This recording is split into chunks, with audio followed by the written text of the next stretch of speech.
It's the KQ Morning Show, 92 KQRS. I'm Steve Gorman. This is the KQ Morning Show. It is Tuesday, January the 16th. Good morning. Woo! Or I should say it's the KQ Morning Show. Yes. You ain't seen nothing yet. Probably second only to my generation for songs with a stutter, an effective stutter. You know what I mean? Right. Randy Bachman had no intention of that being the way he sang it. That was a scratch vocal. He was poking fun at his brother Gary, who was in studio, who had a stutter, as he did regularly, because brothers are horrible. And it was just it was like a scratch vocal just to get the vibe and the melody. The lyrics, a lot of them, he just whipped them out at the time and thought, I'll go back and make it real. And he played it for someone at the record company. And they were like, dude, that's perfect. That's awesome. It's memorable. It's catchy. And then later, as it turned out, though, Gary did eventually stop stuttering. All this, fascinating stuff. But, it's a Canadian band. So, things are always going to be a little not what you quite expect. Yeah. I don't even know what that means. I just thought I'd take a swipe at Canada while we were here. Good morning. Good morning. Oh, baby. I'm really, really, really glad to be in studio today. And I'll just cut right to the chase. Had a bad travel day yesterday. I was out for a few days, coming back to the Twin Cities. Not one, but two de-icings of a plane before I could get airborne. And, man, when they bring the truck around the second time, you start wondering, do they know what they're doing? Are we sure that we're going to be okay? But we were, and it was fine. It was a 2-hour flight that took just under 6 hours. So it was a great day for me. Does that necessary, that de-icing? I feel like we could just shortcut that and skip it. I don't know, man. It's weird when the wings are the wings are green after that. I'd never noticed that before. But yeah, so I was just impressed that somebody in Nashville, Tennessee knew how to operate a de-icing machine. I wasn't quite sure. I was, but hey, we made it here in one piece. Very, very, very happy to be back in the Twin Cities for the morning, and here we go. Bravo. I was delayed. One time it did delay, because de-icing, you got to do it, right? Absolutely. You don't want to nosedive, but the one time it did bother the hell out of me. I'm in Bozeman, Montana, in the middle of winter, catching a flight out at like 6 o'clock in the morning. Middle of winter, Bozeman, Montana. That's on the same latitude as Minneapolis. It's pretty cold, a lot of winter in Bozeman, Montana. And we're sitting there, and they said, you know what? We're gonna be delayed quite a bit, maybe up to an hour, because we have to de-ice the plane. Now, I've been in planes that needed to be de-iced. An hour, really, at a small airport like this? Well, we have to call Ed, and he's got to, get him out of bed. He's got to go get the tanker and then bring it over. I'm like, Ed's not on call at the airport in January in Bozeman, Montana. We can't have him, can we give him a cot downstairs? Something where he could be on standby? We got to get Ed up to... Ed had a good lawyer. You know what I mean? His negotiation went very, very Ed-friendly, is what that means. Very glad to be with you for the next few hours on the show today. I also want to lead with this, and I'm look, if this is upsetting, I'm sorry, but apparently, folks, I'm a sociopath. Oh, I knew Just a straight-up sociopath, because I like black coffee. I don't put sugar in it. I don't put creamer in it. I like black coffee. I also prefer dark chocolate to milk chocolate. Okay. And I also am a fan of a good gin and tonic. And those three things, will pretty much put me in the sociopath category. If you find yourself leaning towards foods with bitter flavor profiles, apparently based on a study from the University of Innsbruck in Austria. Shout out Dorothy Hamill, Innsbruck's Winter Game 76. God, my first crush. Oh, yes. Apparently, the University of Innsbruck in Austria said taste preferences. We're looking at people for, are you partial to sweet, sour, salty, bitter, et cetera, et cetera. The same people then had to answer 4 different personality surveys. They were looking for antisocial personality traits, psychopathy, narcissism, aggression, and sadism. There was a significant link between the increased enjoyment of bitter foods and heightened sadistic proclivities. Wow. So some form of self-punishment? I guess so. I drink black coffee because of I used to drink it with cream and sugar. And my brother made a comment once, just offhanded, and it made perfect sense. He goes, I drink it black because you don't want to count on having, if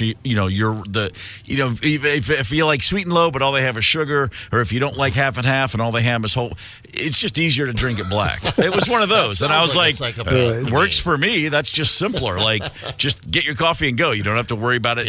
You just get used to it. And then dark chocolate, though, late in life, did I come around to dark chocolate. I was never that way. But the gin and tonic's always been a staple. So I guess apparently, I'm a horrible person. I had no idea. Psycho, man. This is pretty interesting. I mean, it said, we're really looking at people that enjoy these things like you enjoy other people's pain. I can say this. That's not me at all. I get too wound up. I hate to see people in pain. So apparently I'm a psychopath. What I think I am is a psychopath in training. Late to dark chocolate. I'm sort of halfway there. I mean, doesn't this sound crazy that you would actually get a link from the things you like, the things that taste better to you, somehow it connects to your psychosocial insanities? Right, yeah. I thought it might have to do with the fact that, your parents horribly abused you, but it's dark chocolate. Yeah, no, just dark chocolate. Let your parents off the hook. What about chicory? You like chicory? I'm not familiar with chicory too much. I mean, I know, chicory smoothie. Like black licorice. Yeah, you see it I don't know, but it's. I just Googled what's the most bitter foods. Chicory, right up there. I see it referenced in New Orleans often. Yeah, Right. That's just this is all just a really weird one. Check this out. The taste preference, there was a certain things they were looking at. Machiavellianism, psychopathy, narcissism, everyday sadism, trait aggression, but Machiavellianism, I like that one. Yeah. That's fantastic. I spend all day trying to influence the people around me to act in my best interest without them realizing it. Now, I do have one of my many bands. I do have a band called The Invisible Hand, which is kind of that. Mm-hmm. Wow, hold on. Now I'm actually starting to think I might be a sociopath. Yeah, right. I create a little distance here. I don't know. Is this a safe work environment any longer? Experts think that 1 in 22 people are technically psychopaths, so it's not uncommon. 1 in 22 people. So think about how many people you know in your life. It's a few hundred off the top of your head. Yeah, we probably all know 10 psychopaths. Yeah. Wow. Cool. So we've got that going for us, you psychos. Hang on. What is that old line? If you're wondering who the psychopath is, it's you. Yeah. Is it something like that? Does that check out to you guys? Yeah. Oh, well. I guess what I'm probably going to do is just keep my personal taste to myself now, because now I'm just going to... there's someone out there who's like, that's it, I'm going straight to milk chocolate and wine. Yeah. Like there's some black coffee guy who's like, honey, would you pick up some creamer today at the store? Like that's the next BTK guy is like, hang on, I got to get some almond milk worked into this. I don't want anybody to know my terrible secrets. Now people that want to put cream in their black coffee, are you just masking the fact that you're a psychopath? That's what I'm saying. You can't trust anybody anymore. Yeah, the coffie thing. Sometimes my friends have these fun creamers if I stay at their house, like these fun like peppermint creams, and I always want to do it, but I'm not a risk taker. I feel like anytime I put a cream in my coffee, it's always a risk. It's a crazy move. What are we at risk of? What's diarrhea? The risk? Oh, sure. Yeah. Okay, well, the good news, Candace, I don't see, in this study anyway, there's no correlation, there's no connectivity between sociopathic behavior and a tender tum. Your bowels are psychopathic. Actually, coffee just by itself is a diuretic. Yeah, so don't worry about the creamer. Not for me. I can suck down a black coffee and nothing can happen. I'm jealous. I'm jealous of you guys. By the way, there is something I do want to share from the study I'm reading. It says, it is important not to self-diagnose or diagnose others with personality disorders. Please, I've already diagnosed so many people. That horse left the barn years ago. Yeah, Are you kidding? I'm going to sit there at the coffee shop at the counter and just yell psycho right in the face of everyone that takes their coffee black. Everybody excuse me, is that coffee black? Really? You feel pretty good about that? Psycho. I want to follow that person. Nice. Well, where do you go from psychopaths and sociopaths but straight to Hollywood? Boom. The home. Mike Evans, Hollywood Report. We've got that at 6:30. Hang tight. Connect with us on the KQ Talk and Text line. 651-989-ROCK. That's 651-989-ROCK. 92 KQRS. I'm Steve Gorman. This is the KQ Morning Show, Tuesday, January the 16th. Tomorrow is 30 years since the last major Los Angeles earthquake, the Northridge earthquake. That was January 17th, 94. Holy smokes, 30 years. I was in that bad boy. Also, my wife's birthday tomorrow, so I always associate the earthquake and my wife, that's how that goes in my brain anyway. Yeah. Birthday Carole first, King song. birthday first, earthquake second. I did feel the earth move under my feet, up, and it was not cool at all. I was in West Hollywood when that happened, and therefore, as long as we're talking Hollywood, let's check in with the Mike Evans Hollywood Report. Hey, good morning, Steve and Candace and Zepp and Tony, and good morning, Minneapolis. St. Tony. Paul. Hope everybody is kind of thawing out a little bit. Boy, your weather's been unbelievable. Hey, it's Tuesday. You know what that means? It's Marcus Theater Tuesday. Any movie you want to see at Marcus Theater today, only $6. This is a day you should probably take off just to go to the movies at Marcus. Something very timely. Check it out. They're trying to keep it real quiet, guys. But tomorrow, pre-production starts for the movie Michael. Tomorrow, on Wednesday. Now, this is a tell-all biopic of Michael Jackson. Shooting starts in weeks. It's all hush-hush, but what I've been able to ferret out, besides Graham King, the producer of Bohemian Rhapsody, is also producing this film. Supposedly, they're going to cover Michael Jackson from birth to death. The good, the bad, the ugly, the highs, the lows. I think this could be a blockbuster movie. Again, they're keeping it on the wraps, but I'm going to do a lot of digging. The movie is not going to be released until April 2025, but pre-production starts tomorrow. Quick odds and ends. It was back in October, Jennifer Lopez was talking about her new song, Can't Get Enough, and how great it was, and it was going to be number one. And, well, it came out just a couple of weeks before Christmas. So far has not gotten the buzz that she was hoping for. But I'll tell you what, the video, J-Lo's video of Can't Get Enough is hot. Check it out. By the way, Jennifer Lopez has a movie coming out February 16th called This Is Me Now. J-Lo getting back in action. And I'm going to make this short, sweet, and honest, but how about them lame, hideous, embarrassing, disgusting, shameful Cowboys? What? I know you watched it, Steve. It was unbelievable. Well, I picked the Cowboys to win by 20, and they peed on themselves. how rude. And I lost a lot of money. Hey, have a great day. We'll talk to you tomorrow. Mike Evans, see ya. Mike Evans Hollywood Report. I can tell you who did not take the Cowboys. His name is Brian Zepp, the first man in America to call that Packers win before. I mean that goes back to last Monday. I love it. He called his shot, and I believe, Zepp, you're never going to make another prediction again in sports. Right.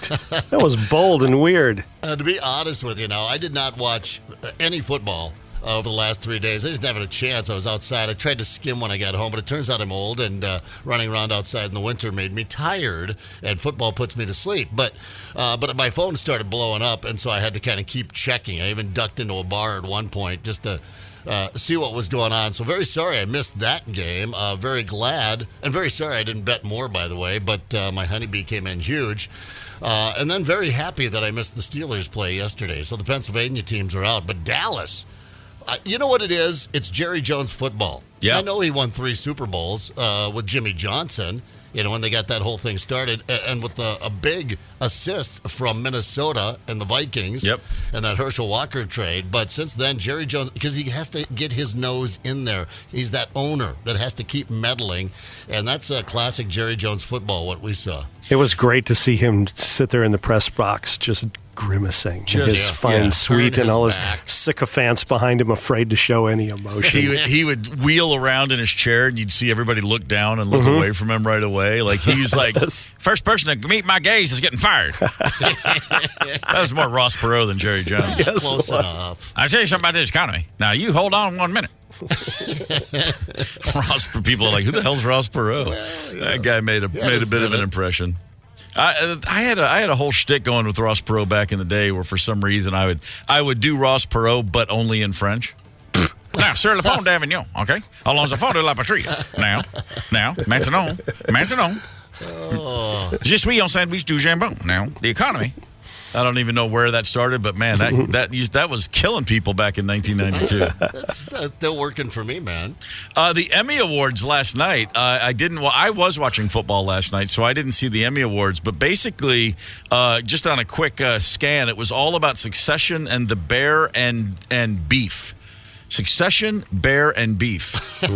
Those are the big winners. Beef on Netflix. The Bear is Hulu, and Succession, of course, on HBO, or I guess they call it Max now. But the one thing I did see that I liked was the supporting actor in a limited series was the guy from Apple TV's Blackbird. He played the serial killer. He talks with that crazy voice, and he has sideburns, but it's really named after Burnside. I don't know if you saw Blackbird, but it was pretty spooky and compelling and truly weird show. I imagine Mike Evans will give us a proper rundown of Emmy, aftershocks and stuff tomorrow on the show. We shall see. There's a report that the world will have within the next decade. Not just what we've already mentioned. They say the first human to make it to be 150 years old has already been born. Some, technological advances in medicine and fitness, general health and well-being are such that there will be a 150-year-old human, and that human is already on the planet. That's pretty amazing. Here's another one that's far more disconcerting, and that's that within 10 years, apparently there's a report that there will be the first trillionaire on planet Earth. Within 10 years, somebody will be a trillionaire. Elon Musk leading the charge. He's got about $230 billion right now. The idea that one person is a billionaire is really hard to get my arms around. A trillionaire makes absolutely no sense. That's just a whole nother language. The Roaring 20s you hear about from 100 years ago, when you talk about the disparity and how crazy it was, just child's play compared to what's going on right now. The best part about these crazy stories to me is when they try to put it in perspective, and nobody can make sense of any of this. Okay, if you have $1 million $1 bills. Okay, how much is $1 million? If it's $1 bills, that stack is 358 feet high, like a 35-story building.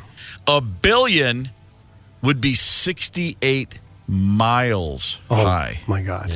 Yeah. Okay. So I mean, think about that. If you wanted to count to 1 million, one number per second. 1, 2, 3, 4. It takes you to get to 1 million. It will take almost 12 days.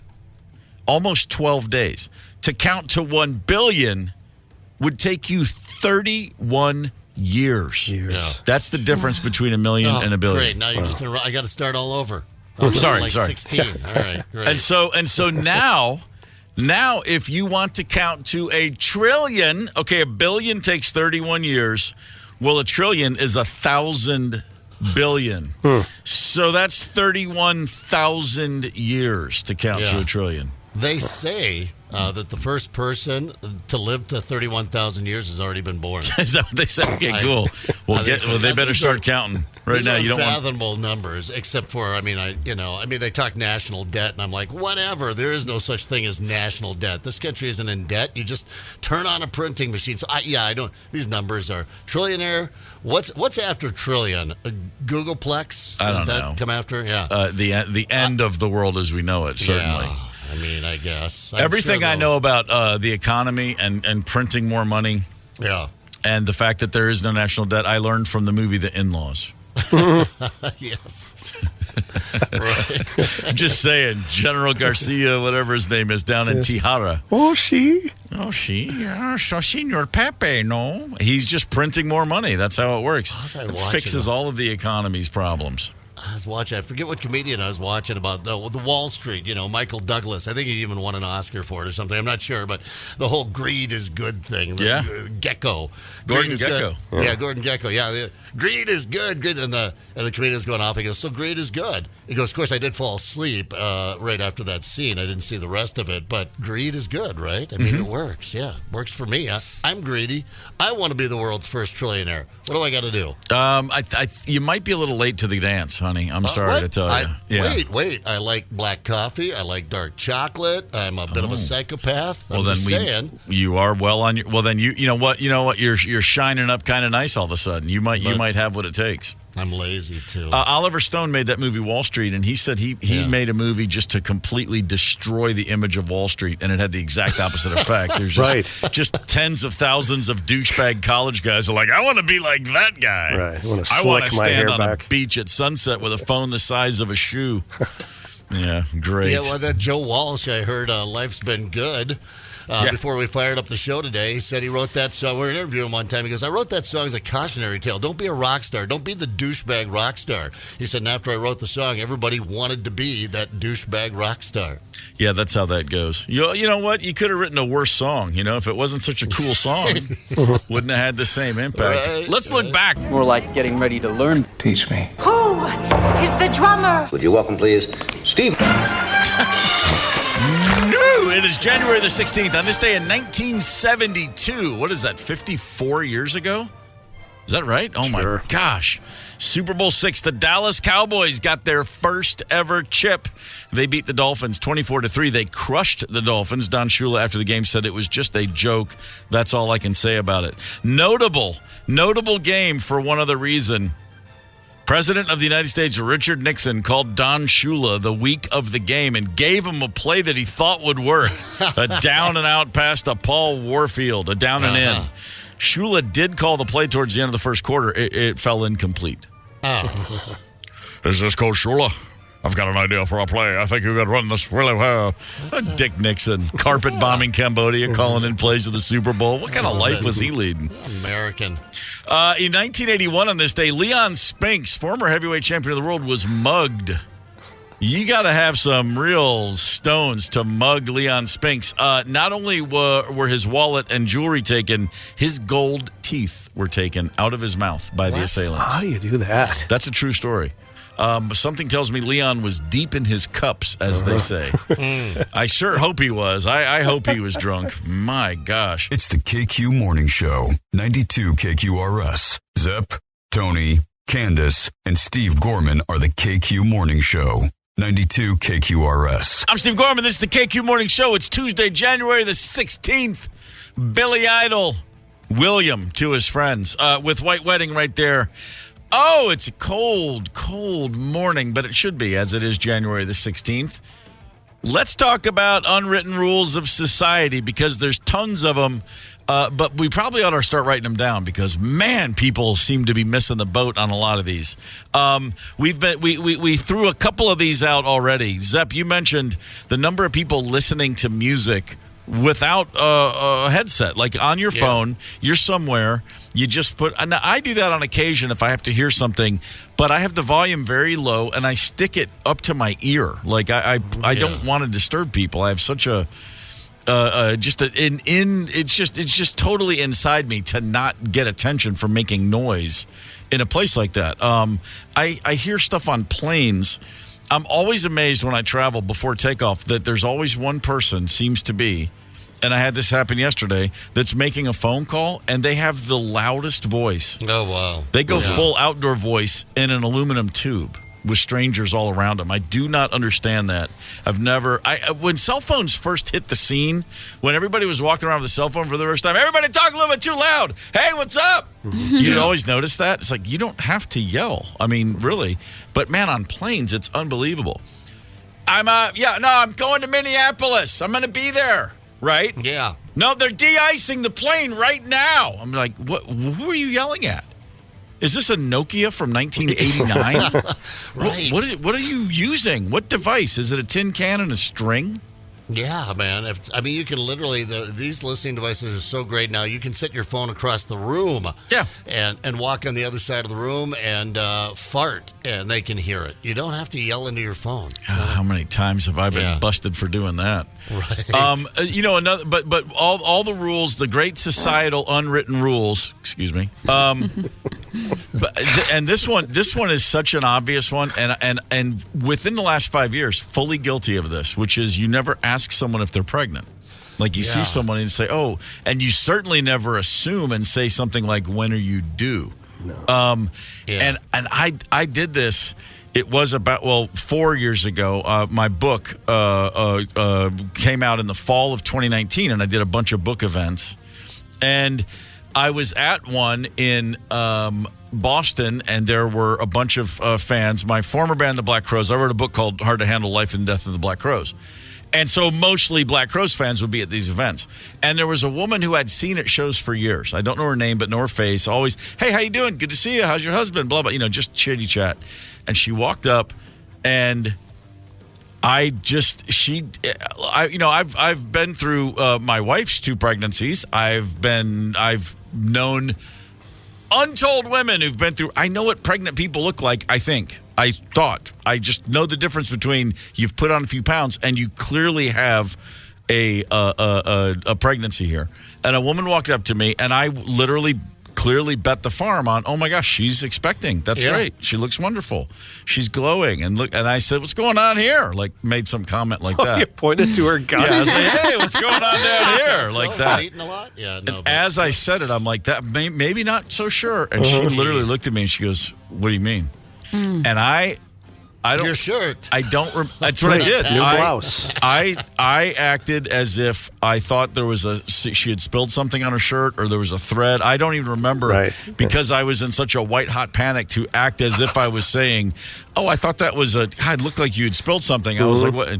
Whatever it was, she may have bought it. She was She was very sweet to let me think I got away with it there. But boy, I can still see. I know exactly. If I see her ever again in my life, I'll know exactly who she is. Oh yeah, saw her at a bunch of shows, and I thought she was pregnant. She wasn't. Yeah, sorry, you had a scorpion crawling up your blouse. Right. There, I mean, we know this unwritten social rule about never confront a woman about it. We know this, right? But every once in a while, you're so sure. This was at least 10 years ago. I'm doing the math in my head, but at least 10 years ago, and it came to an end on my Facebook, but I, like you, did the old turnaround, but I didn't know these people. I was at an appearance, and I turned around, and they're like, hey, Zepp, how's it going? And I wheeled around, and she had the big beach ball. I mean, it was clearly she was pregnant. And I mean, not only pregnant, but it looked like, when women, they say drop, until they're getting close. Because, like you, Steve, 2 kids. I know what I'm talking about here. I don't take chances. I may have been having a couple of beers. I said, oh, looks like you're about ready to go. And she looked at me with that same quizzical look, except I, unlike you, not being as quick-minded, said, you're pregnant, right? Oh, I mean, just double down. No. Very awkward moment. A year later on Facebook, I get a message from her husband, Matt, who says that it turns out, he goes, Zepp, you're not going to believe this. I know you're terribly embarrassed because I apologized profusely, and she blushed, and I felt like a jackass. I'm sure whatever I had there to give away, I hope I had some good concert tickets or wild tickets or something. But he said that she ended up having a tumor removed from her abdomen the size of a watermelon. Oh, my word. He goes, it was a tumor. I said, I knew there was something in there that was more than just a roll of fat. It looked like a beach ball pop trying to get out of the belly button, So she wasn't aware of it before your comment? No, and she was not aware of it. Okay. About a year later, I get the Facebook message. You're like one of those dogs that sniffs out, diseases. Right? Wow. If I tell you you look pregnant and you're not pregnant, get your ass to a doctor ASAP. But wow. Largely, you don't want to mention the pregnancy thing. Yeah, no, that's not good at all. Here's another one. Don't criticize someone's smile or laugh. They can become self-conscious every time they're happy. What? Being a dick. Yeah, you would think that it would just be obvious, but this one, and also don't make fun of the food people eat, because food is such a personal thing for folks. I mean, if you know someone, if it's your friend or a family member, and you're like, oh, come on, don't put ketchup on a hot dog, that's one thing. But when you're just getting to know somebody and you're like, oh my God, why would you do that? That's a really strange thing. I've just had a lot of those. I guess I've just been around a lot of rude people in my life, because every one of these I'm like, oh, I've seen people do that. I've been in a room when that happened. I've had that thrown my way. Yeah. I was told once that I have a really goofy looking grin and a smile. Like when I was young, I did, like as a very toothy, big teeth ears and all that. And I used to be very self-conscious about my smile. Sure. Just because of one comment somebody made. Someone who shall remain nameless, David Hull. David, that idiot. Thanks, man. Way to go. What's he up to now? He's pregnant. Here's Fatty. Here's another one. This should not need to be stated. Don't touch other people's babies without their parents' permission. Yeah, no. I mean, that sounds illegal. I mean, people just want to come right up and just pinch the cheek or grab see if they'll squeeze your finger. No, you're a stranger. You're germy. Get away. We don't need your weird cooties. Yeah. I told you this story when Connell was a baby. My wife and I went to a friend's apartment in New York, and there was a woman there with another friend, and she came over, and she literally talked like this. That was her voice, and she said, "Oh, I always suck baby's toes. I want to suck his toes." No, you don't. She was dead serious. And I looked at her and I went, okay, not this baby. She goes, no, it's fun. It's cute. And I looked at her and I go, you're not going to put any part of my child in your mouth. And she's with my buddy, and she looks at my buddy like, can you believe this guy? And he looks at her, he's like, what's wrong with you? Like, that was like their first and last date. He was looking at me, he's like, I'm really sorry. I'm like, yeah, take the psycho out, would you? Yeah. She wouldn't let it go. She came back several times. Please. Yeah. That's weird.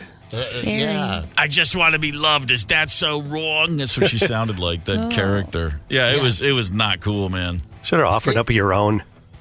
Yeah. You want to suck a toe? Try this one on for size. I forgot to trim the nail. Enjoy that. This big baby's toes. A little toe jam there. Work your way around it. How about this unwritten rule? Tony, I handed you my phone this morning. I said, check this photo out of a recent shot of Chauncey Gorman. And here's one. When someone shows you a picture on their phone, no swiping allowed. Don't go to the next photo on someone else's phone. That's just great advice for everybody involved. You might very well see something you don't want, you wish you hadn't seen. Yeah. The only time it backfires on the person that hands the phone over, like myself, is if you just blatantly show, say, a random woman a dick pic. That's uncool. That's a D-bag move. But if I want her to see my dick and hand her my phone and say, look at me on the beach, hoping she swipes then to the next picture, which is, of course, that's a weird path you just went on. Yeah, because I assumed she was going to, because people don't follow these unwritten, and then she doesn't. I'm like, oh, then I feel like that's a little rude. You couldn't have swiped one picture, and then it would have been an accident. Then it would have been on her. I would have went, what are you looking at that for? Oh my God! That was like that was like one of those Family Circus cartoons in audio form. Yes, sorry. The path. Billy, take this towel to your mother, and the kid goes through every room in the house. I feel feverish this morning. I think so. Fever. Here's one that I will die on this hill every time. Let people off the elevator before you get on. It's numero uno pet peeve for Stevie Boy. Oh, it drives me crazy. Right. And I will stop anybody. I don't care how old you are. I don't care how feeble you are. I will look at you and put my hand up and go, no, let me out of the little box before you get in the little box. That's how this works. I've done that a million times. My wife wants to kill me every time. She agrees that it's rude, but then she goes, you up the... I'm like, no, they start... This is so basic. We're in a little box. We want to get out. Let us out, then you get in. It's so easy. Come on. You sometimes find yourself watching for these unwritten rules in society to be broken so that you can leap on them. Do you ever find yourself kind of almost wanting it to happen so you can just, let off a little steam? Sure. And I hear in the distance, I'll hear that unmistakable neigh of my high horse as it approaches. I know. You know where you see it a lot? You know where you really see it? At the train at the Minneapolis airport, that takes you from one end of the airport to the other. Sure. And you will see like 50 people crowd around the door. And I'm thinking to myself, there are people coming out of there, right? They're going to exit, right? Now they're going to have to exit into your face. It's going to create a whole cluster F here. Step back, let them exit, and then you can get on. These are some simple unwritten rules in society that all of us, just some common sense, should know. But what about when you go inside someone's home? Now it's a little different. If you see something, there's behavior, maybe a red flag that shouldn't be there. How do you approach that? Because that's not your home. It's not in public. You can't call them out. It's kind of weird. We're looking at some things that are immediate red flags if you see them in someone's home, and how do you react? That's coming at 7:30. Hang tight. Connect with us on the KQ Talk and Text line. 651-989-ROCK. That's 651-989-ROCK. 92 KQRS. I'm Steve Gorman. This is the KQ Morning Show, Tuesday, January the 16th. When discussing, as we have been, the unwritten societal rules, they all make perfect sense. They all, it's the kind of things like you hear it and you're like, well, yeah, who doesn't think of that? Like, who doesn't put the grocery cart back away, after you unload it in your car? It's just common courtesy. Put the cart away. Come on now. But the answer is, of course, plenty of people, because I see carts just left in parking lots all the time. And again, climb right on Steve's high horse, and man, I'll shame you if I see you. Like, What about when you have a really good friend, bestie, a bud? Yeah. Because this happened to me, and we don't hang out much anymore. Not specifically because of these things, but I did hang out with him last. That pulls these things like, I'm not putting the grocery cart back because they pay someone to do that. Why would I do it? I'm like, yeah, well, you're being a douche, because you can call your best friend. I'm like, you're being a douchebag, dude. Yeah. All right, whatever. And then you both, get in and you go see the band and have a couple of beers and have a good time. You don't necessarily break up a friendship because of it, but they continue to do these things, He would do stuff like that all the time. He thought it was just funny. Yeah, I've heard myself say, "What happened to you?" a lot when people, like, what's missing? What can I do to fill in that hole where you think that's cool? When somebody's, or the other thing is when someone picks something, like if I try on a shirt or something, I don't fold it back up and try to replace it, because I know that people that work at stores where they have clothes, they'd rather do it themselves because they do it better. Like, that's a standard thing. But if you're at the grocery store and you grab something off the shelf and then 2 aisles later you realize you don't want it and you just put it right back, like, I know it's not that big a deal, but that drives me nuts. I see people do that all the time, and I'm like, there is someone whose job it is to keep the shelves clean. I've been that guy. And let me tell you something. No one likes to take a box of, a thing of Morton salt and take it away from the potato chips because you put it down because you decided you didn't need it. You're just wasting people's time. Put it back. You took it off the shelf. Put it back. It's basic. Especially if it was like some dairy product, cottage cheese over by the, Cheez-Its. You don't know how long it's been there. Exactly. Yeah. That did remind me, though, that I need cottage cheese, and I was just going in for Cheez-Its. Thank God. Someone. So, we've got all these things that make sense, but then there is a little bit of a different thing. Yeah, there's societal unwritten rules, but what about when you are going to someone's home? Because then you're not in society. Then it's like you're entering someone else's domain. I always, my thing is always, it's our country, when we're outside. Your country ends at your door. It begins and ends at your door. That's your world. But if you're out on the sidewalk, it's for all of us. We got to get along with each other. We can have differences. We can blah, blah. But, it's this land is your land. This land is my land. But when you shut your door, well, you win. It's your world. You bought the house. You pay the rent, whatever it is. You got to give people a little bit of leeway. But we've all had those moments, though. I know you walk into someone's home for whatever reason, and right away you're like, you just want to say something, but you can't. But you want to. You sure do. I grew up without cats. The Gormans were a dog people. We were of the dog realm. Now, as an adult, I've had cats because I married a cat girl. And so I like my cats. My thing with babies and cats is I really like mine. And yours are okay generally, and sometimes they're great. But I don't pretend to be like Mr. Cat guy. I like Milo Gorman. That's the cat I got time for. But, man, when I go to someone's house, if that litter box is just full and hasn't been scooped, first of all, you notice it right when you walk in the door. Oh, yeah. I'm so aware of cat smells, and I hate that you get used to your own smells. I try to make sure our house never smells like a cat house. Of either figuratively or literally. I don't want it to smell like a cat house. Like when I come in, if we leave for a couple days, cats are fine for a couple days. Just top off the food. You come back in litter boxes. There's just that you get that whiff as soon as you open the door. It freaks me out. I never want to have that cat smell in the house. When I walk into someone's house, if it's uber cat smelly, I have a problem, and I have to bite my tongue. I mean, especially if it's like I don't know the person, but boy, I really want to say something. Yeah, I do remember one time, and it was a family member I was married into, an in-law kind of thing at the time, and I went in and went, cats, you have cats, without seeing a cat, and got the sharp elbow on that one. But yeah, sure. I won't say, hey, I'm not staying if you don't clean out your cat litter, but I am all about a snide comment. Yeah, snide comments are boy. I always have 3 options too. I mean, I got a holster ready to fire, and it's just like, what is wrong with me? How about just compliment them on something instead of looking for the potholes in the road? Yeah.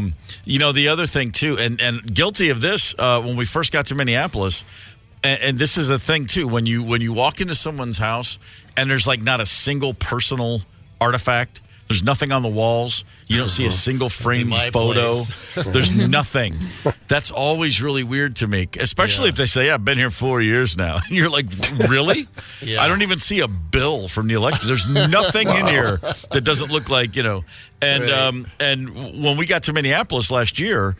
We still to this day there's some personal stuff now, but at first, the first few months, I'd be like, should I just go find something to put on the wall? Like, I kind of feel like, it just doesn't even feel like real. Like I'm just cosplaying a Minneapolis resident, Just cut out some comics from the paper. Something.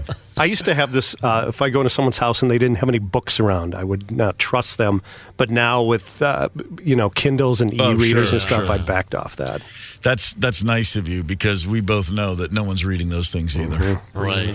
Yeah, I don't know if I notice that there are no books, but if there is like a big stack of books, I will absolutely go check it out to see what it is. The first time I walked into your office, Tony, here at the station over a year ago, I went right to your bookshelf like, ooh, I got that. I like that. I'd read that. That's a good one. I know that one. That's a great way to figure out your common ground with somebody. Yeah, books and records. That's always been the thing for me. And then of course I would be the guy who on occasion I'd be looking at the album collection and just be like, oh yeah, judging. Pablo Cruz. Tisk. Yeah. Pablo Cruz. Yeah, you don't have the same taste as me, you poor peasant. I did that with Maria. I'm like, you're into albums too. Sweet vinyl. I love seeing some vinyl here. And Pablo Cruz, the one where none of them were wearing their shirts. That one. I was like, oh, okay. And then the next one was, John Travolta. It was an album that he put out, and the Grease soundtrack. I'm like, I see what we've got going on here. That's all right. Man, she's really pretty. I'm going to give her a pass on that, because you don't have to, because you had the vinyl in the first place. That's that's all. You have to be prepared to answer the question, what you gonna do when she likes Pablo Cruz? What you gonna do? Pablo Cruz song? Yeah. Right. What it you gonna sounds do? familiar. What you gonna do? Right? Yeah, that's it. That was it, man. Pablo Cruz. Something that I did not have experience with. I did, but not generally. Is people removing shoes in their home? Yeah. In New York, that's a common thing. Anywhere where apartment living, people are constantly living below and above folks, and it's generally, like you don't wear a hard heel in a house where the people below, in an apartment, because the people below you can hear every step. That makes sense. But when I got here, I recognized, and it makes perfect sense with the weather being what it is. You got months of the year where everybody's got snow and slush, and so a lot of folks, you go into the home and they just right away they're kicking off the shoes. Yeah. That's not something I was familiar with before, and I have had the thing of, am I supposed to take mine off? Like, if I walk into a house and I just see a stack of shoes or a line of shoes, I'm always like, do I have to do that? And right away I'm thinking, do I have a sock with a hole in it? Yeah. Do I have a sock that smells bad? What if you have no socks? Well, then that makes it easy. Yeah, right. Just leave your little footprints everywhere, your sweaty footprints all over the hardwood floor. We grew up at a farm, so the shoes, we had the mudroom, right? The mudroom was the size of a couple of large bedrooms. It was huge. You had 50 pair of coveralls out there and 40 rubber boots or something like that. So the shoes always came off when you went inside, but I've done the thing where I've just immediately popped off my shoes thinking I'm being polite, walked in and noticed that everyone else had shoes on, and then you feel really stupid because you're walking around in socks. I did. So you sneak back over to put your shoes on, and that's awkward for some reason. Yeah, when you go to someone's home and they're having like a family dust up, and they don't seem to notice that there's a stranger there or an outsider. That was always weird to me. I mean, the Gormans erred on the side of caution too much, where we would, if somebody was over, everybody was always on best behavior. You just acted, we would have fun and still be goofing around, but you kept the violence under wraps. The brother-on-brother violence was not cool with someone else in the house. That was like a general rule. And my dad was always like, oh, just spilled the milk, son. That's funny. And I'd be looking at my friend going, thank God you're here. So that was a bit overkill as far as that whole thing goes. But, man, I countless times I've just been around someone's family, and they will just – someone says something, and all of a sudden they are just ripping each other apart. And I'm thinking, what's it like when I'm not here? Yeah, right. Holy smokes. That's their best behavior. Man, right there. feral children just ripping each other, and no one's telling them that's really not cool. Yeah, right. God, I had cousins, the Gorman cousins from Detroit were visiting once, and a bunch of us were up in the attic, and like, just long story short, totally doing what we had been expressly forbidden to do. My dad and mom and my Uncle Larry and Aunt Dolores, they went out to dinner, and me and two cousins were right up in the attic getting into all the cool stuff we weren't supposed to be getting into. And when we came down the attic steps, there's my dad just waiting for us. They came home way earlier than we expected. And it was just kids are going to be kids, and everybody was cool with it. And I went to bed that night just thinking, is he just going to wait 3 days for them to leave before he kills me? I mean, what are the next 72 hours going to be like? And it never came back up. He literally did let it go. Oh, wow. And to this day, we talk about it, like, because my cousins were terrified of my dad too. Like, he was just, scary guy. And they were like, oh, my God, we saw Uncle Don at the bottom of the steps. You're freaking out. And I'm like, yeah, you have no idea how you should have been freaking out. Yeah, somehow got away with that one. But if you came to the Gorman house, if you came on a scheduled visit, the house had been clean. It had been straightened. Things were put away. Company's coming. Oh, my gosh. If it was like adult company coming over for dinner, or especially out-of-town guests going to stay, man, we were spit shining that place. Every square inch had to look perfect. Oh, yeah. And I'm still maligned with that impulse now in life.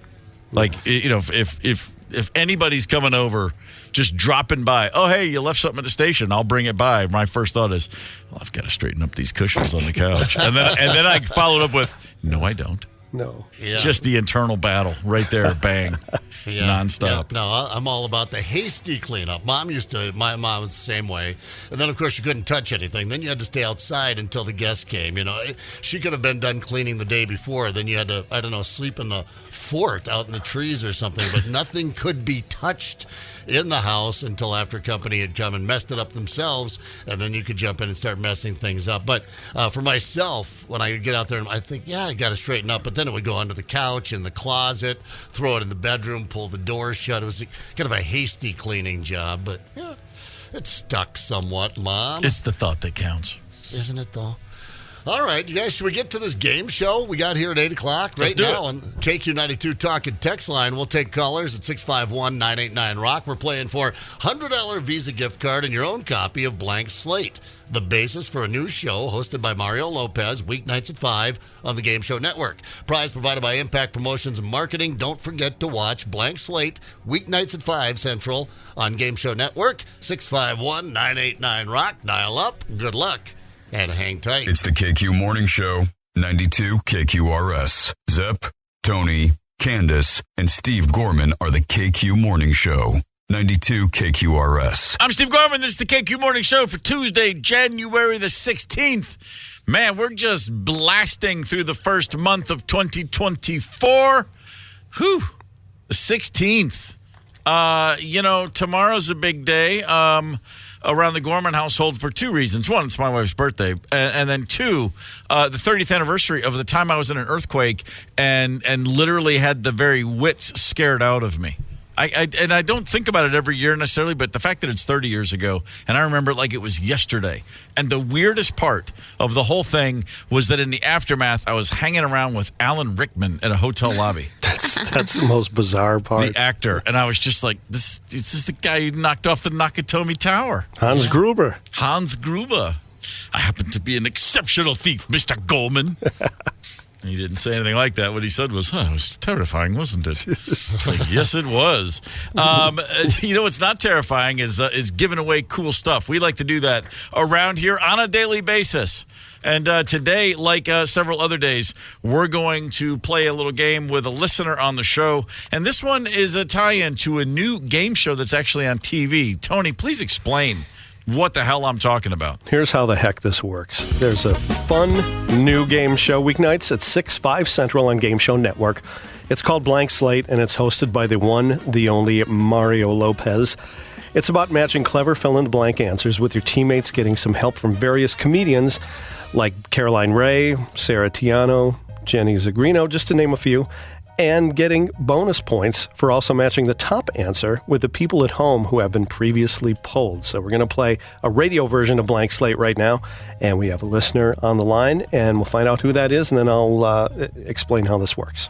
Very good. Candace, who is listener number one? Curtis from Anoka. Yeah. Good morning.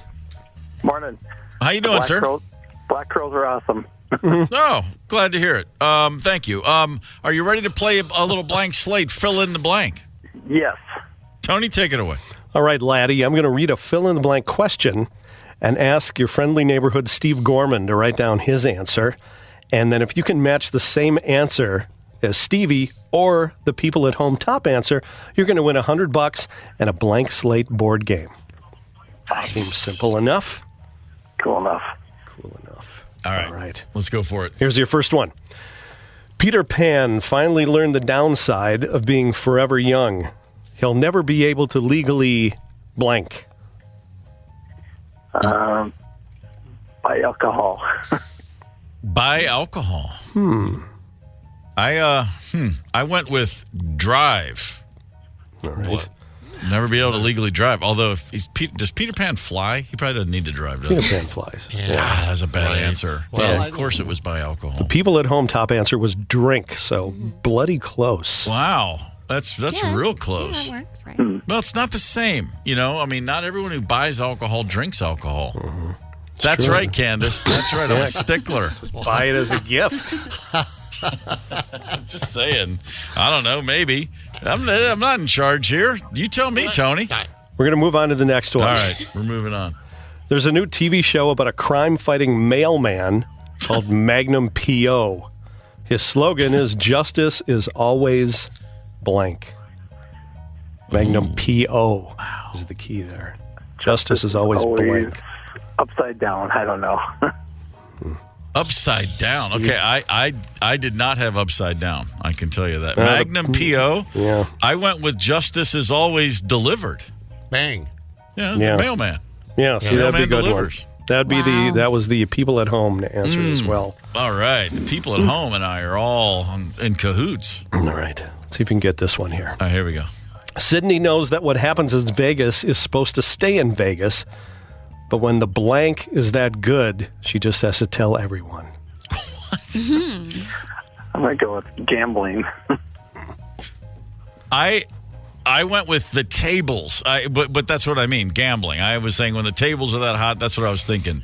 I'm going to allow it. What I was saying except was for this time, yeah. Oh, we're allowing that one over. Fair enough. We got a winner. I think you nailed it. Yeah, I mean, that's playing the game. Sure. That's so close. Well done, Purtis. So it's $100 and a copy of the game, right? Absolutely. Don't forget to watch Blank Slate weeknights at 6, 5 Central on Game Show Network. Big winner. Awesome. Right on. Thanks for the call. Well done. All right. There we have That's it. fun. Yeah, you That's got great. it. I like that. Maybe. Well, do you like it as much as black coffee, or maybe No. dark chocolate? Because check this. No, bear with me. Bear with me.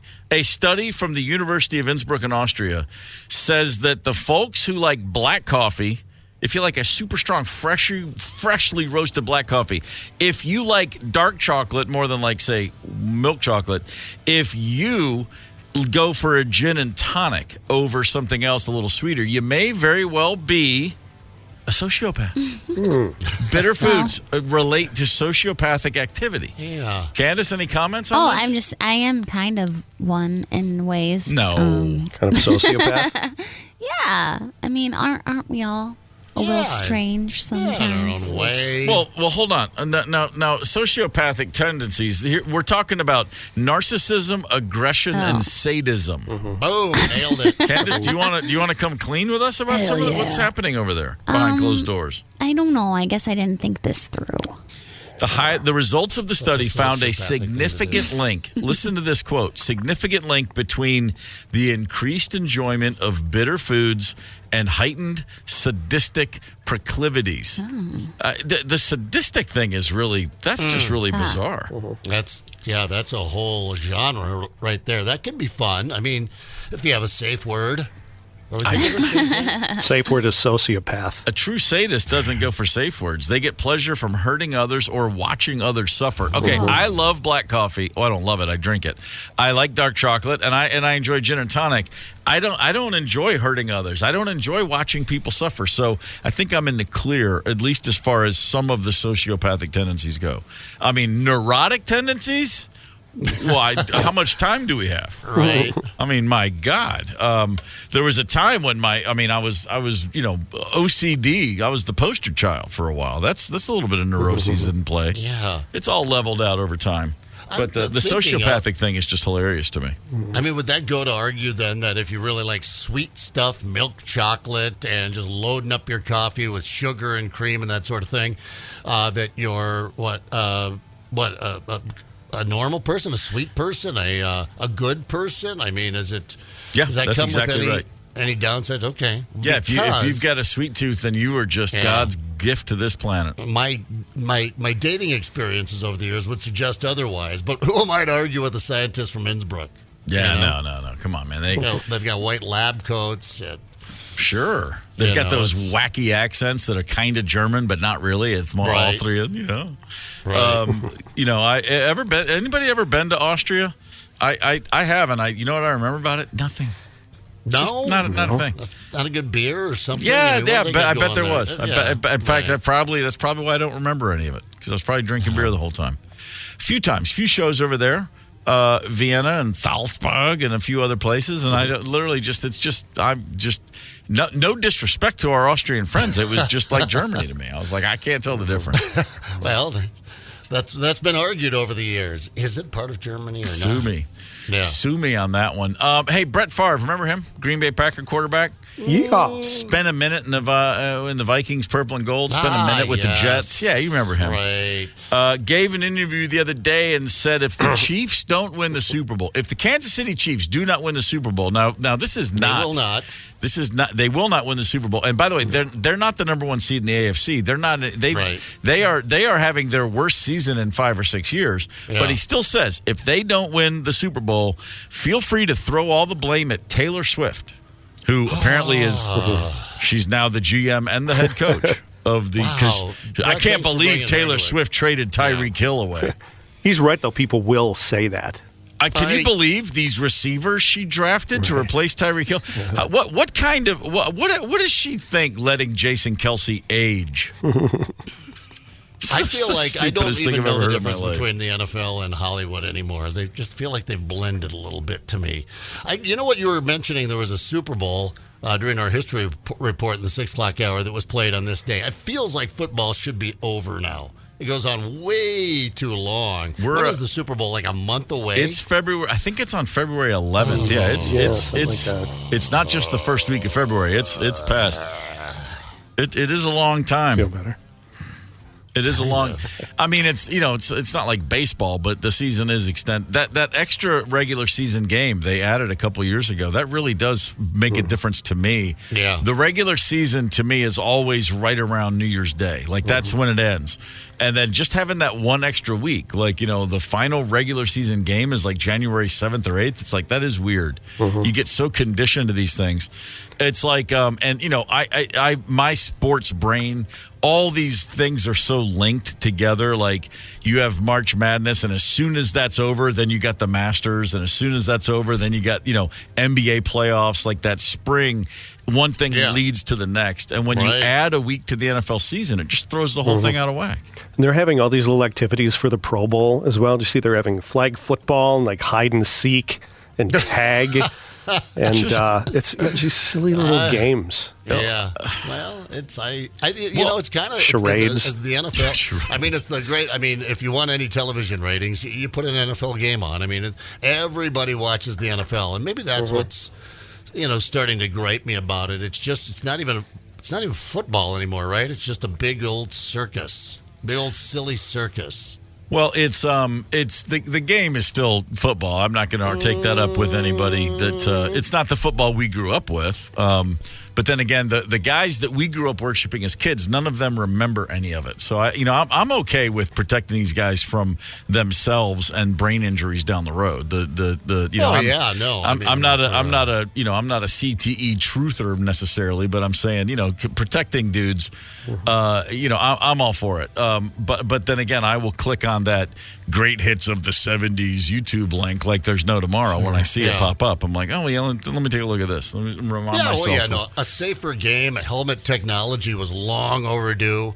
Addressing some of these things. This rub some dirt on it and walk it off if you can't, see 5 feet in front of you. That stuff's got to go. It's the very rarely comes down to the game. I know a couple of people that follow the NFL religiously. They know everything that's going on. Have not seen one play this year.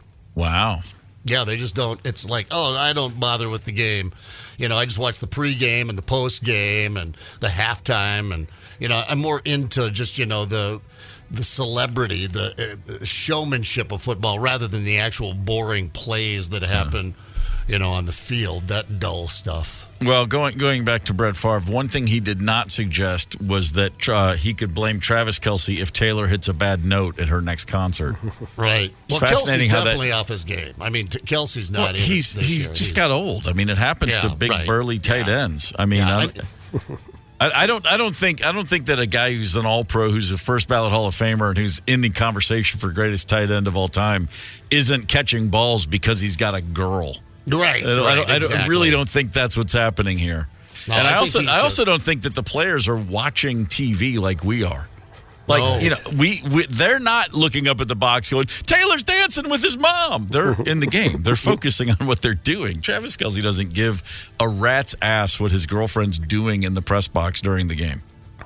That's my take on it. Unless she's making out with some other guy. Brett Favre, you know why the Jets didn't win a Super Bowl? Because you were sending dick pics to a trainer. Yeah. Okay, that might have something. Yeah. You can say that. I don't think Travis Kelce's, relationship with Taylor's keeping a ring off their hand. They're not a good team. No, I think Travis Kelce might have gone a little Hollywood. He might be more excited about flying around the world making commercials than he is about being super focused on the game and that sort of thing. But how distracted were you, Brett Favre, when you were sending dick pics in a crock to a local reporter? I mean, that might have been distracting from your game. Could have been unsolicited, the key word to that. Unsolicited. That's right. As opposed to the solicited dick pics? I don't know. I never really thought about it until right now. Brett Favre, go away. Let's not get in the whole scandal. He kind of skated on that scandal, too, didn't he? Oh. Still getting away with that. All right. Unwritten rules of society. That's what we've been talking about this morning. It's a Tuesday that feels like a Monday. Why not? Hang tight. Connect with us on the KQ Talk and Text line. 651-989-ROCK. That's 651-989-ROCK. 92 KQRS. I'm Steve Gorman. This is the KQ Morning Show. We were talking earlier today about unwritten societal rules, things that you think are common knowledge, things that you wish people actually understood a little better. There's oftentimes you find yourself in a situation where you realize the best thing you can do is keep your cool. The worst thing you can do is blow your top. And then sometimes you just say, you know what? I don't even care anymore. I have to let someone, as I had a coach used to say, I have to dish out some corn. Corn. That's what he would say. Why corn? I never understood it, but I've used it ever since. Oh, man, I had to dish out some corn to that dude. I'm like, oh, okay. This is not a personal story. I talked to my nephew the other day. My nephew, Jeff, he's a really great musician. He's got a band called Illiterate Light. They're playing the Turf Club Saturday, March 2nd. Just throwing that out there. Mm-hmm. Great band. They'll be over in St. Paul. They played here a bunch. People that know him love him. Anyway, he and his wife, for the first time in a couple years, had a vacation scheduled last week. And I texted him to just said, I checked in on something. I didn't know what his schedule was. I didn't know the timing of his trip. So I sent him a text one evening, and he immediately called me back. I said, what's up? And here was what was up. He and his wife had a friend who was going down to Costa Rica for a while, had like a 10-day stay at a family place, and invited Jeff and his wife, Sarah, to join him. And he goes, hey, you don't have to plan anything. All you got to do is get here. We got a house. It's on the water. You can chill. And he had been on the road all last year. They had a great New Year's Eve show. And so the first week of January, they're going to pull the plug and just get out and go away. And it's like they were looking forward to it for 6 months. Nice. So excited. So about 6 months ago, when the trip was booked, Sarah realized she needed to renew her passport. So she sent in, got the, did the thing, like get online, you register, you mail your old passport in, then they send you the new one back. The new one came back. Her name is Sarah, and her passport misspelled her first name. Uh-oh. It came back. It was S-R-A-H. It didn't have the first A. She noticed it, thankfully, right away. She's like, well, that's weird. Gets on the email or calls or somebody. They said, oh, man, that's crazy. Send it back. We'll get it to you. Still have time. You have 5 months now till the trip. You'll still get it back. She says, okay, great, thanks. Sends that one back in, and then she gets a notification. The new passport's on the way pretty quickly thereafter. Tracking number, the whole bit. It never shows up. Oh, no. She waits another week, never shows up. Calls back and says, hey, look, I'm going through this thing. You sent me my first passport. You misspelled my name. The second one, you sent me a tracking number, and it shows that it was delivered, but it was never I didn't get it. It's not here. It didn't come to the house. Guy says, okay, that happens sometimes. It's lost. Just bear with us. We'll get you another one. Well, about a month before her trip, she gets a passport. It's got everything just right. It's perfect. She's like, whew, thank you. And they live in Harrisonburg, Virginia, which is not, you got to drive up to, a bigger city to deal with this in person. So she was happy that she was able to just get it in the mail. They get on a plane. They fly down. They connect through Atlanta to go to Costa Rica. They leave. They're excited. They land in Costa Rica. And as they're going through passport control, the passport person says, yeah, is it what this is your passport? And she says, yes. And the guy goes, do you have any other form of identification with you? She goes, what are you talking about? This is my passport. The guy goes, this has been flagged as a stolen passport on Interpol. Jeez. And she's like, what are you talking about?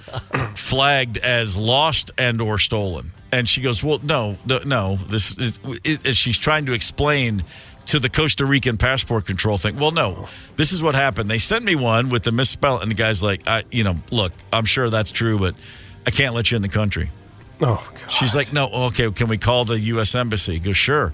Yeah. They call the embassy. The guy's like, I can't do anything about passports. You got to call the people you got your passport from. They spend, but at the time I'm hearing this story, it's like 9 p.m. They've been there for 8 hours at the airport trying to get this settled, and have just finally gotten off the phone after realizing there's nothing they can do. They have to fly back to the States the next day. Oh, that's horrible. They can't go in the country without getting this thing taken care of. And they have to go in person to passport control in Miami or Atlanta. That's the two options. She has to go in person with that passport, with other ID, to prove in person that she's who she says she is, and that the passport isn't stolen. Long story short, they had to leave. They couldn't even, and they wouldn't allow them out of that part of the airport. If you aren't allowed into the country, you're just in the no man's land for what turned out to be, 18 hours before they could get a plane back to the States. Oh, that sucks.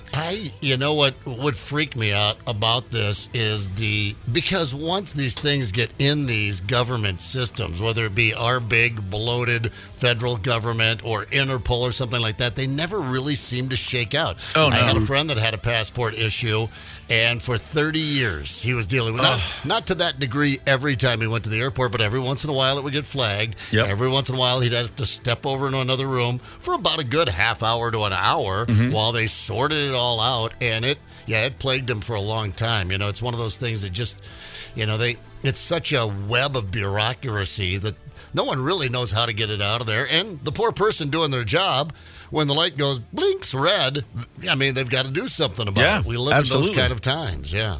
I got popped at coming back into the country at passport control in 2006, and there was a bust in 2005. On tour, the bus got pulled over at a stop in Texas, just on a random stretch of Texas. They have it's not on the border with Mexico, but they have what's called a border stop. They're just searching every car, any contraband, or maybe you're trying to run some people across. It's a little town called Van Horn, Texas. It's in the middle of literal nowhere. They pulled our bus over, and the guy just came on and just decided, I'll bring some dogs in here. Maybe we'll get some drugs while we're at it. Well, there was a big bag of weed on the bus. Oh. And so as opposed to the person whose weed it was getting popped for a felonious amount of marijuana in the state of Texas, everybody copped to it and said it's all of ours. Then it's just a misdemeanor for 6 of us. Oh, all right. Team player. Go team. Yeah. What are you going to do? I don't care. Whatever. And I don't even smoke. But, I'm gonna look out for my people. Well, and then we go up in front of a judge. We have to go into this town. And the judge goes, I can't believe you're in here. I buy weed for my mom. Like the judge literally is like, this is so, I hate this so much. It's so stupid. My mom has glaucoma. The only thing, she goes, get out of here. She goes, I can't remove this. It's going to look like a parking ticket. It'll just look like a ticket. It won't look like anything on your record. I'm sorry. She's embarrassed. So we end up having this crazy cool story. Well, a year later, I'm coming back through Chicago to connect. So I'm at O'Hare. And the guy at passport control, who looks like he's 11, some kid, and he's like, looks at my passport and goes, where are you coming from? I said, I'm Europe. Been on tour. You're in a band. What kind of band? I said, rock and roll band. And then he swipes my passport and he goes, have you ever been arrested? And I technically had been arrested a year before in Texas with that thing. But there was no handcuffs. There was no the arrest was the cop said, well, I guess we got to go see the judge. You guys want to follow me on the bus? I mean, we just followed a trooper, they cop. weren't playing bad boys. Yeah, bad boys, it was totally the cop that arrested us was hilarious. I asked him if I could squeeze off a few rounds. He thought it was funny. We're just all goofing around. But when the guy, the other guys? The kid at passport control goes, have you ever been arrested? And I was like, no. And he goes, you haven't? And I went, yeah, I think I'd remember being arrested. And he goes, you're telling me you've never been arrested? And I said, no. If you have information that I don't, if you see something I don't, maybe remind me. I can't believe I'd forget being arrested. And he goes, huh? And I go, hey man, I've traveled for a long time now, and look at that passport. It's pretty you. Well, I mean, I've never had a problem. So help me out here. And then he just won't do, and he just keeps going, and he's waiting for you to slip him some money, dude. Come on, you know how this works. I should have. He's just loving this Barney Fife power trip he's on. And at one point, I said, man, look, if there's something, seriously, if you know something I don't, please tell me. But otherwise, I'm going to miss my connecting flight. And he goes, that's not my concern. And I go, well, okay, but I said something to the effect of, time, and this is kind of nuts. And the kid literally, this is in 2006, he goes, well, ever since 9/11. No. That's all he said. He just left it there. Yeah. And I said, well, I had nothing to do with that. And he looked at me and goes, is that a joke? And I go, no, I've never been more serious in my life. I had nothing to do with 9/11. Well, why are you invoking 9/11 when you just hold me up over something on your computer that you see that you won't share with me and maybe allow to clear this up? And I said that, and he looked at me and goes, we're going to go through your bags. And I was like, you. Great. And, of course, there's nothing in my suitcase. But then, of course, he said, where are you flying in from? And then the answer was, Amsterdam. Yeah. Damn it. And he just loved holding me up that time. But I bit my tongue, man. I wanted to. The only time I ever didn't, I was saying, like, sometimes you just realize you got to say something. I had a passport control guy I didn't know this is pre-internet. I flew in, and I did not know who had won the NCAA finals, the March Madness '92. Duke beat Michigan. The Fab Five were all freshmen. That whole, if you remember those days. Sure. I'm going through customs, and I had arranged for a friend to tape the Final Four games on a VHS tape. I'm going to get back on that Tuesday. I won't have any idea who's even in the Final Four. I want to watch the semifinals and then the finals, blissfully ignorant. And you used to be able to do that back in the day. You could fly around and not know who won a game on the other side of the world. Came back from a thing in Europe, and I'm going through customs, and the guy at Passport Control sees that my wife is wearing one of my old Western Kentucky sweatshirts. And he goes, Western Kentucky, the women, they had a great tournament. They lost in the finals to Stanford a couple nights ago.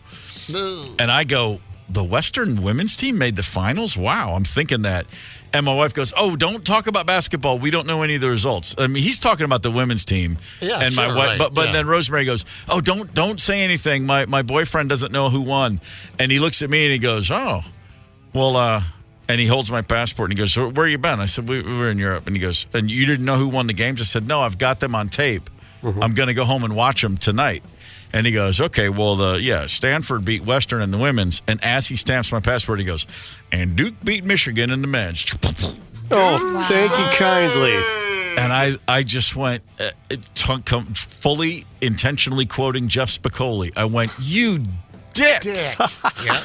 And that guy looked at me, and it was all of a sudden I was like, I'm sorry I said that. And he goes, do you want me? I said, I don't want you to do anything. No. I'm sorry. I really apologize. I'm tired. I had a long day. And Rosemary was like, I'm going to kill you if you get us pulled over and strip searched because you can't keep your mouth shut. You dick. Yeah, that was it. That's the Well, one. he was. He Yeah, was. you know what? I'd double down. I'd say, no, I don't want any problems from you. Well, let's get through this trend. But you are an incredibly huge dick. Yeah. For saying that. Only Just so you 32 know. years later, I'm almost over it. Oh, God, it's unbelievable. that's it. That's like walking into the movie theater in Huron, South Dakota in like 1979 or whatever it was. And Chris Eichstead, who was a couple years older than me, walked out of the movie theater and looked me right in the eyes and said, Darth Vader is Luke's father. Douchebag. Just as I walked into whatever one that was, the second one. Empire Return of Strikes the- Back. That's Empire Strikes Back. Sure. So I sat down. I'm like, no, that's insane. That can't. And as the movie unfolded, I'm like, I kind of feel like they're setting us up for Darth Vader to be his frickin' father, and he was. Then you impress your date, though, and go, I knew it. Well, I mean, he died. Eichstead did. I mean, Is that he did? yeah, some sort of liver disease. So he got what was coming to him. Yeah, the Force don't play. No, the Force don't play like that. All right, coming back more 9 o'clock. More nonsense. Hang tight. It's the KQ Morning Show, 92 KQRS. Zep, Tony, Candace, and Steve Gorman are the KQ Morning Show, 92 KQRS. I'm Steve Gorman. This is the KQ Morning Show for Tuesday, January the 16th. Whew, Bob Seger and the Swampers on that one, old-time rock and roll. Seger went through Muscle Shoals, Alabama, stopped by one of the studios, probably Fame Studios down there, and heard that track. A demo of that song had been cut by a songwriter down there in Muscle Shoals. And Seeger said, man, that song's great. I want to do that one. And he brought the tape back to Detroit, and he gave it to the Silver Bullet Band, and they loaded up the studio, and they could not match the take that he had. They tried. They just couldn't get the vibe. And the guy from down in Alabama said, man, just sing over top of mine. You can have it. You can use that track we already cut. And so he just changed a couple of the lyrics. But did that. He took the music bed, all the instrumentation from the guys in Alabama, the Swampers, the studio band, and he just sang the vocal over their version. And the writer of that song said, well, you're recording it and you changed some of the lyrics. I'll put your name on it. And Seeger said, don't be silly. You wrote it. That's yours. So Bob Seger does not get any of the publishing and songwriting credit for that song. And every time it's used in a commercial or a movie or a TV show, which is all the time, he's thinking, I did really well for myself, but I could have done a lot better. I walked right away from that one. That was the old Elvis Presley, when if he was going to sing your song, he was going to take 50% of the publishing. That was the deal. Yeah. And I wonder, what's that? I was just going to say, I wonder how much Elvis got. When he said Elvis got 50%, might have went to the Colonel. Colonel Tom took 50%. That's a good point. And, of course, very famously, Elvis wanted to sing Dolly Parton's I Will Always Love You. And when Colonel Tom said he's going to take 50% of the publishing, she said, well, that breaks my heart because that ain't going to happen. Sorry, darling. And Dolly, of course, being Dolly, saw that snake oil salesman coming around the corner long before he saw the corner was even there. Here's a little bit of some local information for the sporty among us. What about Marc-Andre Fleury last night? Yes. Yeah. Wow. The goalie is now in second place, all-time wins in the NHL. His 552nd win with his 74th shutout. The Wild beat the Islanders 5-0 last night. 552 wins, man. That is impressive. I mean, that's right up there at the tip of the pyramid, man. That's mind-boggling numbers in hockey, and he's one of the great ones to watch him play here in Minnesota these past few seasons, and to continue on with the Wild is a really big deal. It's a cool thing to be able to go out and say, "Hey, I've seen Fleury play, and I've seen him play in a Wild jersey." I saw him play before that, of course, some years ago. But the Wild. The Wild could use some good news. Man, it looked like we were really rocking there for a while and not rocking so much. Playoffs looked like I'm not going to make any predictions about that. But, yeah, it was nice to see some good news. Yeah, 39 years old, just past Patrick Waugh on the all-time list. Martin Brodeur still sitting at 691, so I do believe his record is safe. I can't imagine Fleury's at 39 is going to – well, I mean, never say never, like you said, but I don't know that he's got 140 more wins in the tank. But that is really impressive. And speaking of other – not local sports news, but division sports news, if you will. What about those Detroit Lions getting their first playoff win in 33 seasons? Yeah, that's pretty cool. Pretty incredible. And did you see the guy in the stands, Benjamin Kapp? The 89-year-old season ticket holder. My man has had season tickets to the Detroit Lions for 66 years. Do you know how much, not bad, awful football he has seen in 66 years? Oh, man. He's there for the hot dogs, I guess. Unbelievable. 66 years of Detroit Lions football by willingly. That's not Kim Jong-un did not sentence him to that. That was not something, he was not released from a North Korean gulag to finish his sentence in Detroit at Lions games. He's chosen to do that. They put him up on the Jumbotron, and he's wearing his Lions loyal members jacket. You only get that jacket if you've had season tickets for at least 40 years. Jeez. And he's a handsome older guy, white hair, and they put him up on the Jumbotron, and everyone's like, who's that dude? But they all recognize. So he was like within his section and a part of the stadium. He gets a lot of attention. Then they put him on TV, and now everybody's looking at this guy going, man, 66 years. How exciting must that be for him? And as a Michigan native with a lot of friends and family in that area, I'm not a Lions fan myself, but boy, I know a lot of them who are. And goodness gracious, talk about long-suffering. Way to go. And think about all the years now. The Vikings have been to 4 Super Bowls. They've been to a couple more, at least, NFC championships that I'm aware of. Had some great players to watch. So a lot of reasons to go watch Vikings football year in and year out. But you had Barry Sanders through that stretch of decades that you just talked about. Yeah. After Barry Sanders, what was he watching? I mean, they had the Calvin Johnson years, but I mean, Calvin Johnson's no Barry Sanders, and then through a lot of that, they didn't have great quarterbacks. I mean, he just sat through a lot of lousy football. Come on, Eric Hipple? Come on. Hipple. Right. You know, a Hipple reference, Ed.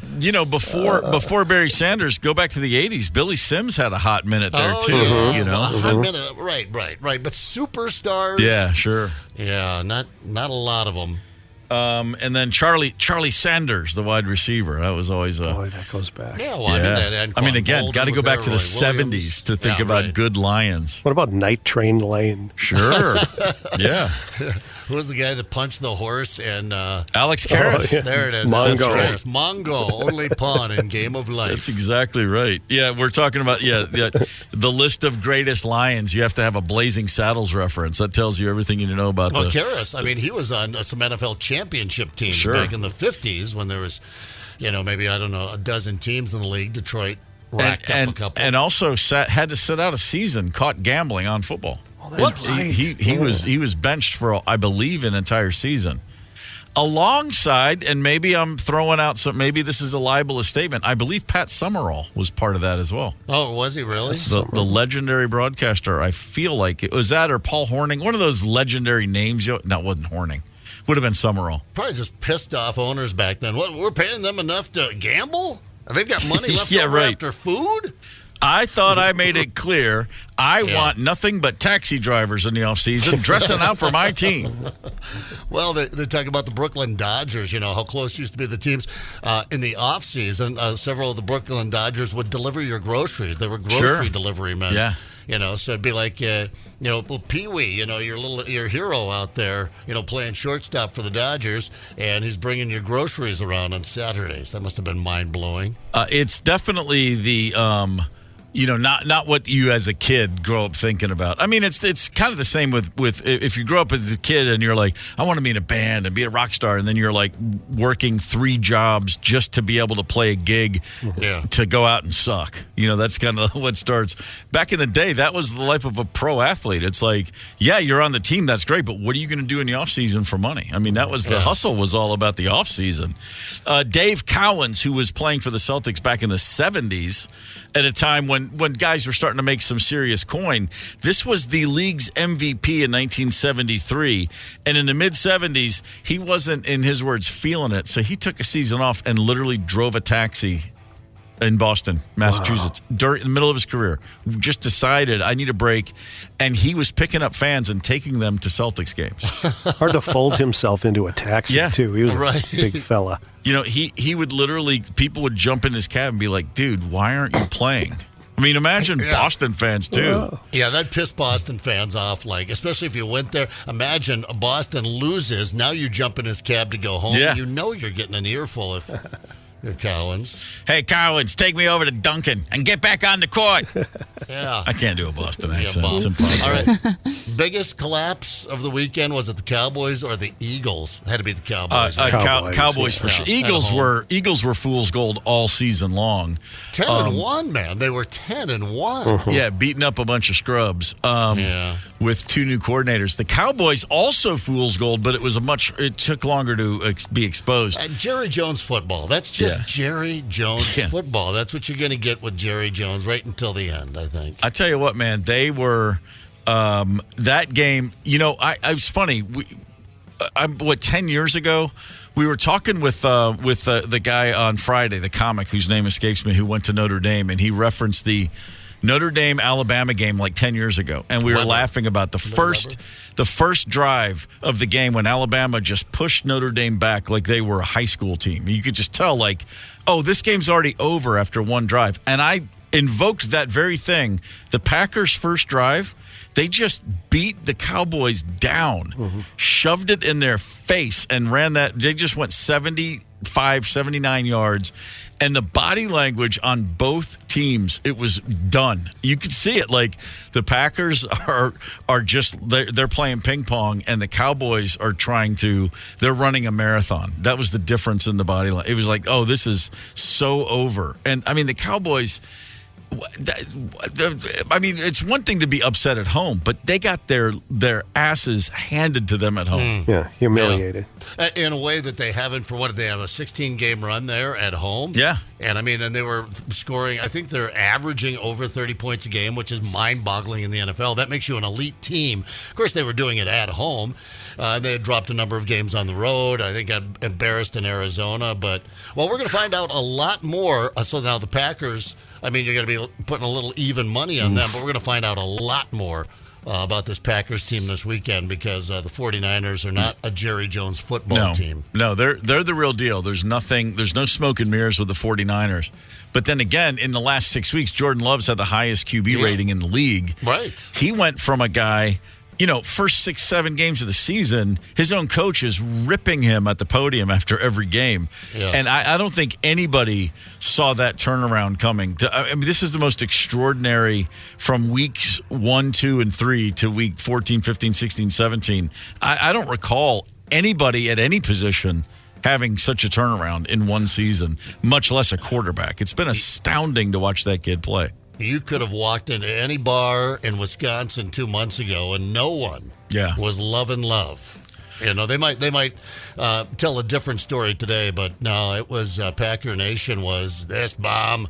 But he's turning around big time. So that's going to be a great matchup because, you know what, that Packers secondary, really showed up. Yep. I mean, they've got a pretty good secondary, but they're going to have 3 weapons with the 49ers and then that kid out of the backfield. Well, I can tell you this much. I mean, with his confidence and the way he slings the ball, if they get a lead, I mean, Brock Purdy is a solid quarterback, but he's not a guy that you want to be playing from a deficit position.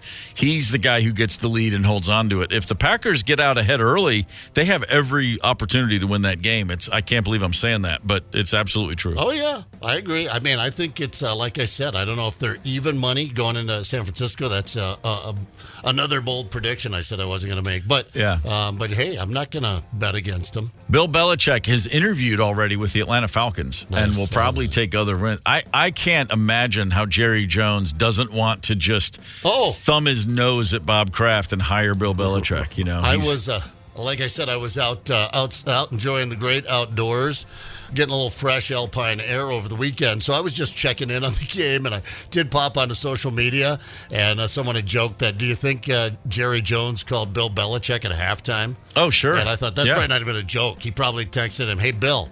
Can I call you right after the game? Yeah, I think I tweeted at halftime, Belichick is airborne. Don't kid yourself. He's on his way to Dallas. And they have a relationship, too. They have a good relationship. But, you know, the other thing that a lot of people are saying is Philly, now that they just completely cratered, they're going to run Sirianni, and the Eagles are very interested in Bill Belichick, word on the street.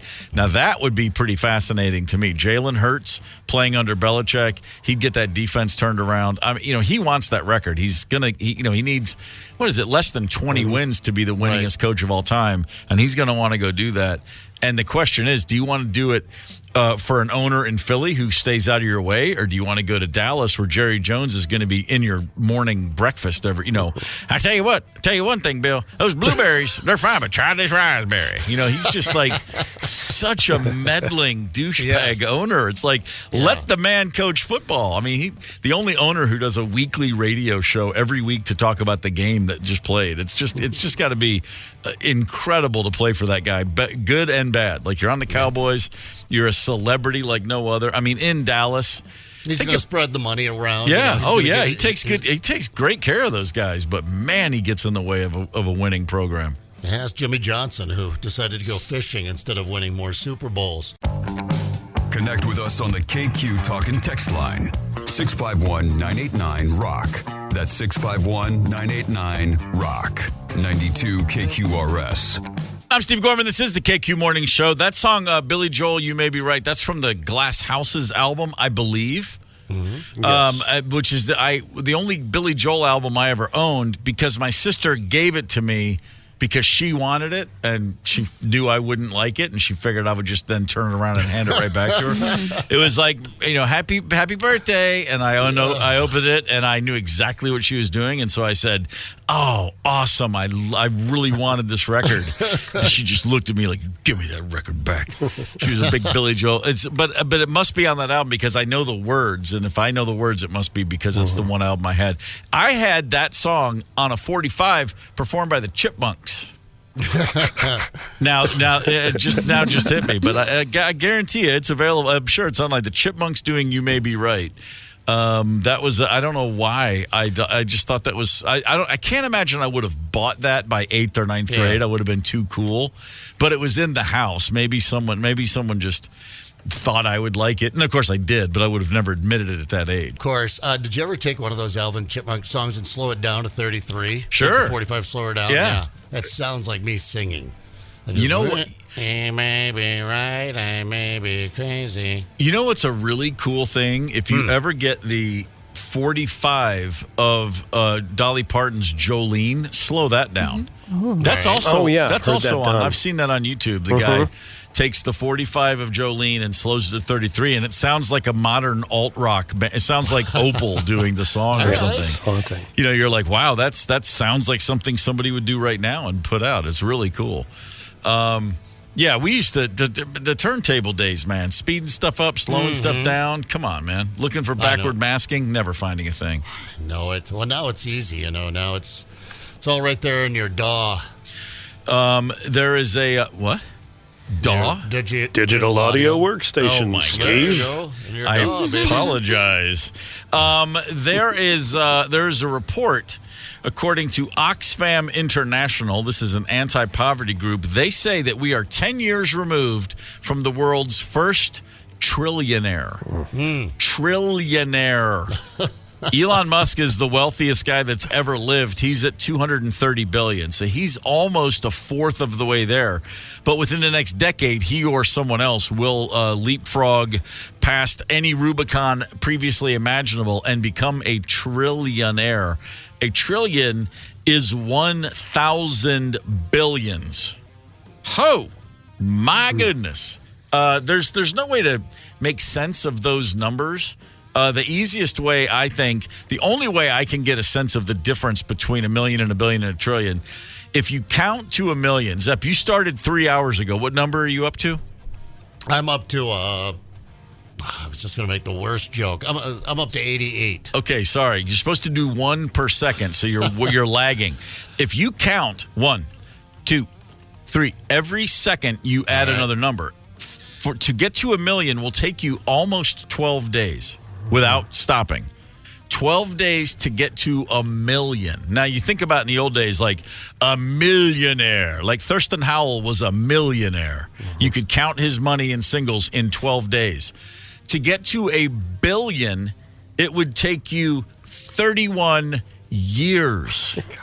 31 years. The difference between a million and a billion, 12 days to 31 years. That's incredible.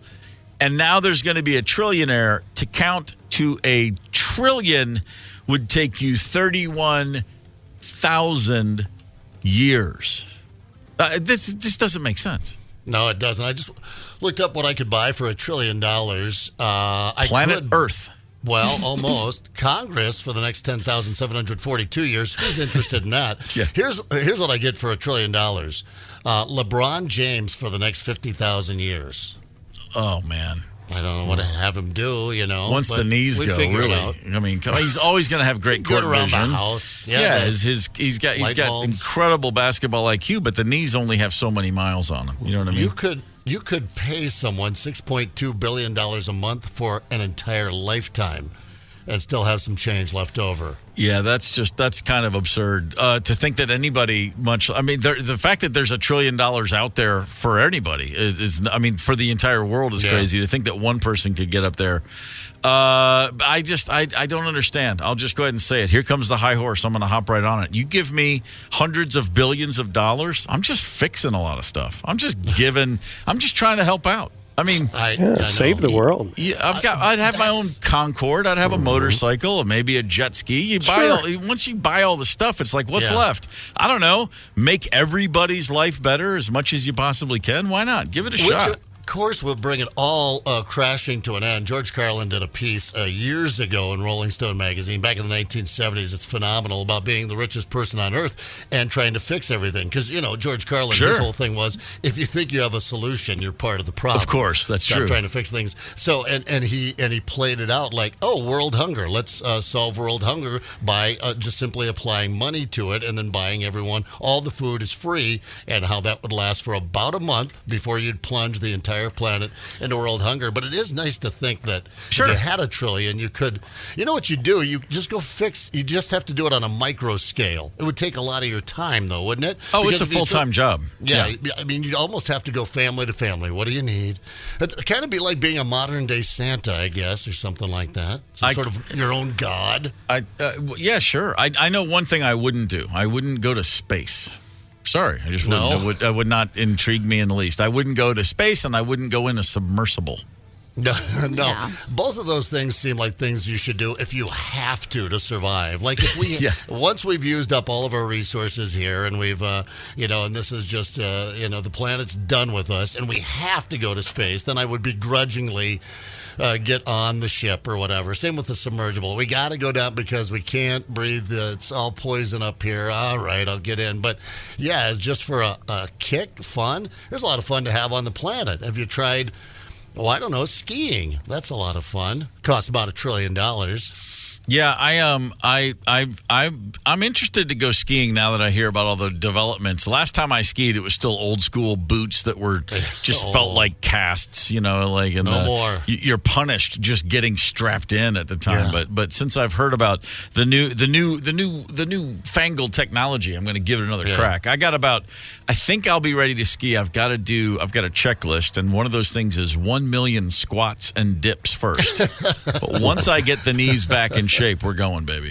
Yeah, all right. Sounds like a winner. Snowmobiling, get a little snow down out there. We got you owe us a polar plunge too, mister. We haven't forgot about that. Oh, do I? Did I say I would do that? Yeah, you. Man, I'm just talking nonsense on the mornings, aren't I? That's what we do for a living. A polar plunge? I don't know. Honestly, that's. I might just completely, go right back on that one. I'll have to see. You have to catch me in the right mood. That's scary to even think about. That sounds like a good one to back out. Hell, I was thinking about. Before we look forward to me making an ass of myself, let's look back with a history lesson. More like getting ready to learn. Teach me. Who is the drummer? Would you welcome, please, Steve? All right, so we watched the Dallas Cowboys implode as per usual over the weekend, but it was on this day in 1972 that they actually cashed in their first chip, their first Super Bowl win. They beat the living snot out of the Miami Dolphins 24-3 in Super Bowl VI. The Cowboys at that time were just a bunch of chokers. They'd been losing playoff games on the regular, games they were favored in up until this year. They finally broke through. The Dolphins did not suffer the old Super Bowl hangover. The team that loses the Super Bowl more often than not falls apart before the next season. Oh, no, not that Miami Dolphins team, because they followed up their Super Bowl loss by running the table, going undefeated in the following season. In fact, they went to 3 straight Super Bowls at that time.